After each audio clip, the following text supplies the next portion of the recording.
Kalau korang tak nak kena scam tengok video ini.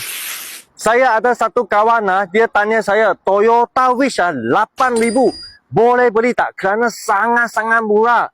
Okey, di sini saya nak bagi tahu korang dulu saya faham korang kan kadang-kadang nak beli used car punya masa, pilih used car punya masa, tengok harga dia bawa market kan, wah korang mesti rasakan, wah you kalau beli dapat untung, betul tak?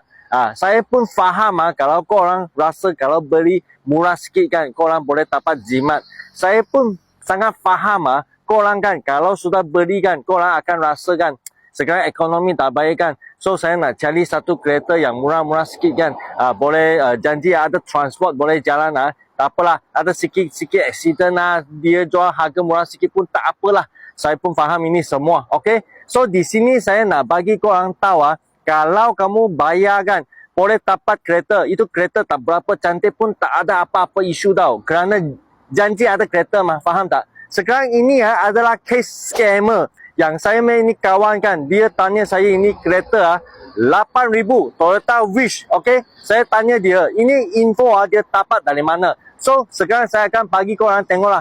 Dia ada account yang nama panggil Faiz Automobile. Ini orang korang jangan percaya tau. Dia semua kereta semua dia ada scammer. Dia nak tipu korang deposit. So saya ada cuba tolong korang tanya dia, saya ada PM dia tau. Saya tanya dia, okey, saya minat bos kamu punya kereta.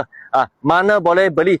Dia cakap, mau bayar deposit dululah kerana banyak orang nak booking So kalau kamu tak bagi saya deposit, you tak boleh datang saya punya kedai tengok.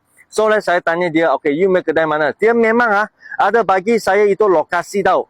Dia ada bagi saya itu kedai nama itu jual used car itu nama tau. Tapi tak sama dia ini Faiz punya motor. Tak sama tau. So itu sebab saya cakap dengan ini sudah sangat pelik Dan selepas itu tengok saya cakap dengan dia lah. Tak apalah, murah Saya angkat cash 8,000, saya pergi kedai beli boleh tak? Dia terus block saya. You tengoklah, ini ada scammer tau. So kamu kalau nak beli kereta I tak kira bagaimanapun, I rasa korang jangan bagi deposit. Okay? You terus pergi kedai sana beli.